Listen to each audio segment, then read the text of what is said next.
नमस्कार दोस्तों, स्वागत है आप सभी का SSC with Saurabh YouTube channel पर। तो आप सभी को पता है दिल्ली पुलिस की वैकेंसी काफ़ी टाइम पहले आ चुकी थी, फॉर्म भी भर चुके होंगे। तो सभी ने फॉर्म भी भर दिए होंगे, जिनको तैयारी अच्छे से अपनी बनानी है, जिनको सिलेक्शन लेना है। तो फिर आज हम डिस्कस करेंगे कि हमारी जो दिल्ली पुलिस एग्ज़ाम है उसकी क्या स्ट्रेटजी रहने वाली है। तो स्ट्रेटजी रहने वाली है उसके ऊपर डिस्कस करेंगे। तो सबसे पहले मैं बता दूं कि जो 7547 वैकेंसी आई थी उनके ऊपर एग्ज़ाम लेने वाली है एसएससी। तो 14 नवंबर से लेके और 5 दिसंबर तक इनकी एग्ज़ाम कंडक्ट होने वाली है। ये जो है कैलेंडर में एसएससी के में कैलेंडर में मेंशन किया होता। तो अभी हम एक एक सब्जेक्ट को लेकर डिस्कस करेंगे, किस सब्जेक्ट की क्या स्ट्रेटजी रहने वाली। तो सबसे पहले हम डिस्कस करेंगे मैथ्स की। तो मैथ्स के टोटल 15 क्वेश्चन आने वाले हैं। तो सबसे पहले तो मैं आपसे उम्मीद रखूँगा कि आपने अपना सिलेबस ख़त्म कर दिया होगा, जो कि मैंने पहले पिछली वीडियो में डाला भी था कि आप कौन कौन सी बुक फॉलो कर सकते हैं, बुक स्ट्रेटजी के बारे में डाला था। तो सबसे पहले मैथ के लिए बात करेंगे। तो मैथ में यदि आपने जो जो चैप्टर पढ़ लिए हैं तो सबसे पहले उनके नोट्स भी बनाए होंगे। तो नोट्स बनाए तो उन नोट्स को रिवाइज करके और फिर क्वेश्चन प्रैक्टिस करें। तो बुक्स मैंने बता दिया कि किन बुक्स से आप प्रैक्टिस कर सकते हो। तो किरण की बुक आती है, उनसे प्रैक्टिस कर सकते हो। इसके अलावा बुक के साथ में हमको हर चैप्टर की प्रैक्टिस भी ज़रूरी है। तो वो या तो आप किरण की से कर सकते हो या फिर मॉक से भी कर सकते हो। तो मॉक आप टेक्स्ट बुक्स के लगा सकते हो या फिर वीकली सुपर मॉक्स के आते हैं उनके भी लगा सकते हो। तो चैप्टर हमें मजबूत करना बहुत ही कंपलसरी है इसमें। तो सबसे पहले बात बता दूं मैं, जिनके चैप्टर कंप्लीट हो चुके हैं तो उनकी स्पीड भी नहीं बन रही होगी। बहुत सारे स्टूडेंट्स की काफ़ी क्वेरी आती है कि सर स्पीड नहीं बन पा रही है। तो स्पीड के लिए सबसे पहले स्क्वायर स्क्वायर क्यूब्स, उसके बाद जो टेबल्स आती है पहाड़े वो याद करने होंगे। और जितने भी जो फार्मूलाज है जैसे कि मैंसुरेशन के फार्मूला है, नंबर सिस्टम के फार्मूला है, उन फार्मूलाज को याद करके फिर उसमें अप्लाई करेंगे तो 100% ही अपनी स्पीड है जो इम्प्रूव होने वाली है। तो ये कर दी हमने मैथ सेक्शन की बात। तो मैथ सेक्शन एक बार फिर से बता देना चाह रहा हूँ मैं कि अपने नोट्स है जो बनाए हैं, प्रॉपर नोट्स होंगे, उन नोट्सों को रिवाइज कीजिए। इसके बाद में अपनी चैप्टर वाइज प्रैक्टिस कीती रहिए। और टेक्स्ट बुक से अगर आप कर रहे हो तो एक सेक्शन वाला ऑप्शन भी आता है, सेक्शनल मार्क दीजिए उसमें। तो ये होगी अपने मैथ की बात। अब नेक्स्ट सब्जेक्ट की बात करेंगे, रीजनिंग। तो रीजनिंग लगभग ज़्यादातर स्टूडेंटों की अच्छी होती है जो भी तैयारी कर रहे हैं एसएससी दिल्ली पुलिस की। तो मैं उम्मीद करूँगा कि ज़्यादातर स्टूडेंटों की सही होगी।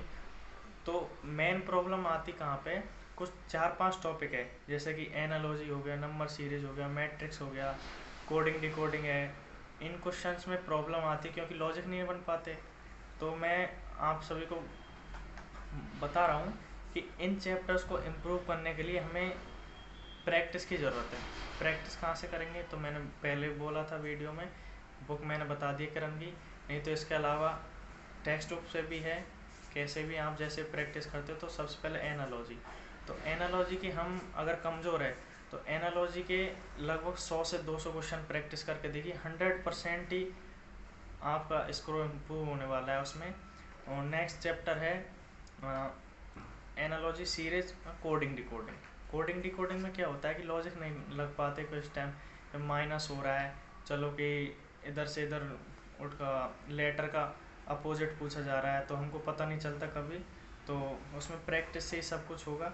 तो मैं चैप्टर फिर से दोहराता हूँ, एनालॉजी है, कोडिंग डिकोडिंग है, नंबर सीरीज़ है, फिगर सीरीज भी है इसी में, और इसके अलावा सिटिंग अरेंजमेंट है। तो ये ऐसे चैप्टर है जो कि हमसे बार बार गलती होते हैं, गलत हो जाते हैं। तो इनका सबसे बेस्ट तरीका प्रैक्टिस है। प्रैक्टिस कीजिए, 100 से 200 क्वेश्चन हर चैप्टर के लगाइए तो आपका स्कोर 100% इम्प्रूव होने वाला है। और इसके अलावा आप सेक्शन टेस्ट पर भी ध्यान देना क्योंकि इसके 25 क्वेश्चन आते हैं रीजनिंग के। तो सेक्शन टेस्ट हम लगाना बहुत ही ज़रूरी है क्योंकि इससे पता चलेगा कि उसमें कितना इम्प्रूव हो रहा है हमारा। तो सेक्शनल टेस्ट हो गया। अब 2 सब्जेक्ट हो गया। नेक्स्ट सब्जेक्ट है हमारे कंप्यूटर। तो कंप्यूटर के बारे में डिस्कस करूँगा, जैसे कि पिछले एग्ज़ाम्स में इंट्रोड्यूस हुआ है, पिछले दिल्ली पुलिस में जो क्वेश्चन पूछे गए तो उनमें सबसे ज़्यादा जिन चैप्टर्स से कंप्यूटर के क्वेश्चन आए वो है MS वर्ड और एक्सेल। इससे ही 5 से 7 क्वेश्चन पूछ लिए गए MS वर्ड और एक्सेल दोनों से ही, दोनों को मिला के। तो अब ये है कि MS वर्ड और एक्सेल को अच्छे से करना है। तो कहाँ से करना है, मैंने पिछली वीडियो में बता दिया है काफ़ी अच्छे से, उसमें मैंने डिफ़ाइन किया है कैसे क्या चीज़ पढ़नी है। तो ये चीज़ होगी। तो मैं आपको इसके इम्पोर्टेंट चैप्टर बता दे रहा हूँ। एक तो MS वर्ड में जैसे कि पूछ लिया क्वेश्चन आता है, अब की बार थोड़ा चेंजेस हुआ है, जैसे कि नॉर्मली उसमें प्रैक्टिकल क्वेश्चन पूछे जा रहे हैं कि स्टेटस बार कहाँ होता है, टूल बार कहाँ होता है, तो मेन्यू बार कहाँ होता है। तो ये MS वर्ड के क्वेश्चन इसमें पूछे जाते हैं। इसके अलावा हम बात करेंगे एक्सेल और पावर पॉइंट। तो एक्सेल में क्या होता है, एक्सेल में जैसे फॉर्मूला बेस्ड क्वेश्चन पूछे जाते हैं कि जैसे कि सम इक्वल टू कुछ संख्या दे देंगे, फिर उसमें आगे पूछेंगे इसका मान क्या होगा, तो वो वाले क्वेश्चन पूछे जा रहे हैं। पावर पॉइंट में सारणी से संबंधित है, कैसे वो फार्मूला होते हैं, सारणी कैसे बना जाते हैं, उसमें चार्ट प्रिपेयर करने से संबंधित। फिर इंटरनेट के क्वेश्चन है, वेब ब्राउज़र के क्वेश्चन है, और मोस्ट इम्पोर्टेंट है शॉर्टकट की से 1 से 2 क्वेश्चन हर शिफ्ट में देखने को मिलेगा। ये आप 100% लिख लीजिए। शॉर्टकट की से, चाहे वो वर्ड की हो, एक्सेल की हो, चाहे पावर पॉइंट की हो, तीनों की शॉर्टकट की से आपको क्वेश्चन देखने को मिलेगा। और जैसे कि वेब ब्राउज़र के क्वेश्चन है, ओपेरा, मोजिला, फायरफॉक्स, ये जितने वेब ब्राउज़र इनके क्वेश्चन पूछे जाएंगे। ईमेल के क्वेश्चन आएंगे कि ईमेल में जैसे 2 है, 2 में क्या लिखना होता है, 2 में जैसे किसी को अपन भेजना है तो वो लिखा होता है, सब्जेक्ट क्या मेंशन होता है उसमें, तो ये सब ईमेल के बारे में पूछे जाते हैं। तो ये कंप्यूटर सेक्शन अपना कंप्लीट हुआ। इसके बाद में डिस्कस कर रहे हैं हम जो मोस्ट इम्पोर्टेंट और सिलेक्शन दिलाने वाला सब्जेक्ट है, दैन GS। तो GS में 50 क्वेश्चन आने वाले हैं, आप सभी को पता होगा। 50 क्वेश्चन में सबसे पहले मैं बात करूँगा करंट अफेयर्स की। तो करंट अफेयर्स का वेटेज में काफ़ी अच्छा रहने वाला है। तो नॉर्मली 7 से 10 क्वेश्चन आपको करंट अफेयर्स के देखने को आराम से मिल जाएंगे। 7 से 10 क्वेश्चन के अंदर जो क्वेश्चन आने वाले हैं, जो मोस्ट इम्पोर्टेंट बन रहे हैं, तो मैं आपको बता दूँ, एक क्या करते हैं यूट्यूबर जो टीचर होते हैं, वो बताते नहीं कि नहीं सिर्फ 6 महीने का कर लो हो जाएगा, नहीं। लेकिन आजकल क्या है, SSG जो पूछ रहा है वो कहीं से भी उठा के पूछ ले रहा है। लेकिन मैं आपको ऑथेंटिक बता रहा हूँ, जो अभी एग्ज़ाम CPU की भी हुआ है, जो MTS की हुई है अभी, इन सभी में तो मैं बताता हूँ, जो दिसंबर 2022 के क्वेश्चन हैं उनको आपको लगा के जाना है 100%। दिसंबर 2022 से लेके अक्टूबर तक, अब अक्टूबर 2023 तक की करंट अफेयर्स अपन को प्रिपेयर करके चलनी है, ये ध्यान रखिए। अगर आप इसमें से कहीं छोड़ते हैं तो अपना नुकसान करना है। तो इसके लिए SPD की बुक आती है, SPD की बहुत अच्छी बुक है, वो आप उसे पढ़ सकते हो। तो सबसे पहले हो गया ये। तो करंट अफेयर्स की बात अपनी ख़त्म। करंट अफेयर्स में जैसे कि स्पोर्ट्स से संबंधित है, जैसे किस खिलाड़ी ने कौन सा अवार्ड जीता है, और अभी हाल फिलहाल में एशियन गेम्स चल रहे हैं, तो एशियन गेम्स में भी क्वेश्चन आएंगे। नीरज चोपड़ा ने ये तो आएगा कि नीरज चोपड़ा किस खेल से संबंधित, लेकिन ये भी आ सकता है कि उसने कितना मीटर भाला फेंका है। तो 88.88 मीटर जो भाला फेंका है उसने अभी उसमें। तो नियुक्ति से संबंधित क्वेश्चन आएंगे अभी। तो नियुक्ति जैसे हाल ही फिलहाल में सेबी की हो चुकी है, और भी कई राष्ट्राध्यक्ष बने हैं कई देशों के, तो उनकी नियुक्ति होगी। और ये क्वेश्चंस हो गए, और ये हो गया, ठीक है। स्पोर्ट्स आवास नियुक्ति सब चीज़ हो गया। तो करंट अफेयर्स में यही इंपॉर्टेंट बनते हैं। अगर कोई और भी छूट गया होगा तो मैं स्क्रीन पर लिख दूंगा। अब नेक्स्ट बात करते हैं हिस्ट्री, पॉलिटिकल, ज्योग्राफी और इकोनॉमिक्स की। तो सबसे पहले हिस्ट्री के देते हैं। हिस्ट्री में क्या होता है कि आजकल क्वेश्चन थोड़े टफ बनाए जा रहे हैं, जैसे कि पूछ लेते जो कि दक्षिण भारत के साम्राज्यों के बारे में पूछ लेते हैं, उनमें से कि इस वंश की राजधानी क्या थी, इस वंश का जो कि स्थापना किसने की थी, तो ये क्वेश्चंस भी पूछे जा रहे हैं इसमें। नेक्स्ट है जैसे कि मकबरे हो गए, किसने मकबरे बनाया, किसने ये, तो ये क्वेश्चन भी है। उसके बाद में अपन आ जाते हैं मिडाइवल हिस्ट्री। तो मिडाइवल हिस्ट्री में जैसे कि सबसे पहले मुग़ल वंश आया, फिर सबसे पहले आया, उसके बाद में गुलाम वंश आया, फिर गुलाम वंश के बाद में लास्ट आया मुग़ल वंश। तो इन सब से क्वेश्चन पूछते हैं। इसके अलावा अगर हम करें मॉडर्न हिस्ट्री की बात, तो मॉडर्न हिस्ट्री में से किसने कौन सी पुस्तक लिखी, कौन सा नारा दिया, किसने कौन सा आंदोलन चलाया, तो ये सब क्विक इंडिया मूवमेंट वगैरह बहुत इंपॉर्टेंट है। इनकी डेट्स याद रखना, आप डेट्स पूछी जाती है। तो और ख़ास तौर से जो अधिवेशन हुए, कांग्रेस के अधिवेशन हुए, कौन अध्यक्ष था, कहाँ पे हुए, प्रथम अधिवेशन, अंतिम अधिवेशन, गांधी जी ने कौन से अधिवेशन में भाग लिया, और इन सब चीज़ों के बारे में हिस्ट्री से पूछा जाए। पॉलिटिकल की बात करते हैं, तो पॉलिटिकल में सबसे मोस्ट इम्पोर्टेंट आर्टिकल है। आर्टिकल अधिनियम हो गए, अधिनियम पूछेगा ये, जैसे कि वन्य जीव संरक्षण अधिनियम कब आया, आयोग पूछ लेगा महिला आयोग कब आया। तो इन चीज़ों से सुप्रीम कोर्ट से क्वेश्चन आते हैं। प्रधानमंत्री, राष्ट्रपति, उपराष्ट्रपति, ये मोस्ट इम्पोर्टेंट चैप्टर जिनसे क्वेश्चन पॉलिटिकल में पूछे जाएंगे। और ख़ास तौर से जो स्टूडेंट्स अधिनियम और आयोग को स्किप करके आगे बढ़ लेते, पॉलिटिकल ख़त्म कर देते, उनके लिए बोल रहा हूँ कि जो अधिनियम और आयोग है, इनसे क्वेश्चन बहुत ज़्यादा पूछे जा रहे हैं, पिछले एग्ज़ाम्स में देखा है। तो ये पॉलिटिकल के बारे में हो गया। नेक्स्ट सब्जेक्ट है ज्योग्राफी। तो ज्योग्राफी के बारे में बताऊँ मैं, तो जो अभी जो लेटेस्ट एसएससी पूछ रही है, उनमें सबसे ज़्यादा है जैसे हिमालय के बारे में, जो भी पर्वत श्रृंखलाएँ जितनी, उनकी उत्पत्ति, शिवालिक, पहाड़ी वगैरह, इनके बारे में। देन मृदा। मृदा ऐसा टॉपिक है जिसमें से पूछेगा कि कपास के लिए कौन सी मृदा यूज़ की जाती है, लेटराइट मृदा कहाँ पाई जाती है, और जलोढ़ मृदा कहाँ पाई जाती है, किस क्षेत्र में पाई जाती है। तो इन चीज़ों से संबंधित। और पूछेगा फसल, ये खरीफ, रबी, जायद, इनकी फसल के बारे में पूछ लेगा। इसके बाद में आता है नदी। नदी एक ऐसा टॉपिक है, नदी क्या है कि पूछ लेगा इसकी सहायक नदी क्या है, उद्गम स्थल कहाँ है नदी में। तो नदी के बारे में हो गया ख़त्म। और एक अभी चैप्टर बहुत ज़्यादा पूछा जा रहा है, वो है पृथ्वी की आंतरिक और ऊपरी सतह। जैसे कि वायुमंडल के बारे में पूछ लेगा, ट्रोपोस्फेयर, स्ट्रेटोस्फेयर, मीजोस्फेयर, आयनोस्फेयर, ऐसे पूछेगा कि जो ओजोन परत है वो किस मंडल में पाई जाती है।